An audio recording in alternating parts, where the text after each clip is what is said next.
يرى بعض المراقبين أن تنظيم الدولة يؤدي دور مواجهة الفصائل الإسلامية السنية المسلحة نيابة عن قوة إقليمية ودولية، ويعمل على تشويه هذه الصورة، حتى اعتبر بعض منظري التيار السلفي الجهادي في المنطقة التنظيم كارثة على التيار الجهادي وعلى الإسلام برمته. كل ما ضاعت الدولة المركزية والسلطة المركزية في مكان ما وانتشرت الأسلحة بين الناس ستكون مثل ذلك. الواقع الذي تشير إليه أو يشير إليه هؤلاء الإسلاميون جيد. ألم يكن في أفغانستان مثله؟ ألم يقتل قيادات في شورى النظار كانوا مع أحمد شاه مسعود رحمه الله بيد الحزب الإسلامي؟ أما قتل قيادات من الحزب الإسلامي حكمة يار بيد طالبان؟ في أذربيجان أما كانت مراكز القوى وكلها مسلحة؟ بعد ضياع محمد سياد بري وذهابه في صومال ألم تكن هناك قبل الإسلاميين مراكز مسلحة تتقاتل فيما بينها على الساحة والمساحة؟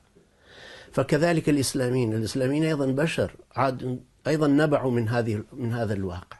فأنا لا أعتقد أن ما جرى، وإن كنت حزينا لذلك، وأنا أوصي جميع إخواني في بلاد الجهاد أن يحاولوا قدر الإمكان أن يضعوا في الواجهة الذين يمتازون بعمق الفكر وسعة الصدر لكي يقربوا وجهات النظر، لأن الذين يتربون في حالات غير اعتيادية كل واحد يتمسك يتقوقع على أفكاره. لما جاء الاحتلال إلى العراق لماذا فوجئ الناس بكثرة الجماعات الجهادية في العراق؟ لأن زمن صدام حسين كان زمن ديكتاتوري. صحيح صدام حسين قتل الشيعة والأكراد، لكن أيضا لم يسمح بأهل السنة العرب في المثلث السني أن يرفعوا رؤوسهم، أن يلتقوا على الأقل على مجموعة من الأفكار. فصارت قوى كثيرة اختلفت أيضا فيما بينها. جماعة القاعدة أو لنقل جماعة أبو مصعب الزرقاوي رحمه الله، أول من قاتلوهم كانوا من جماعة أنصار الإسلام.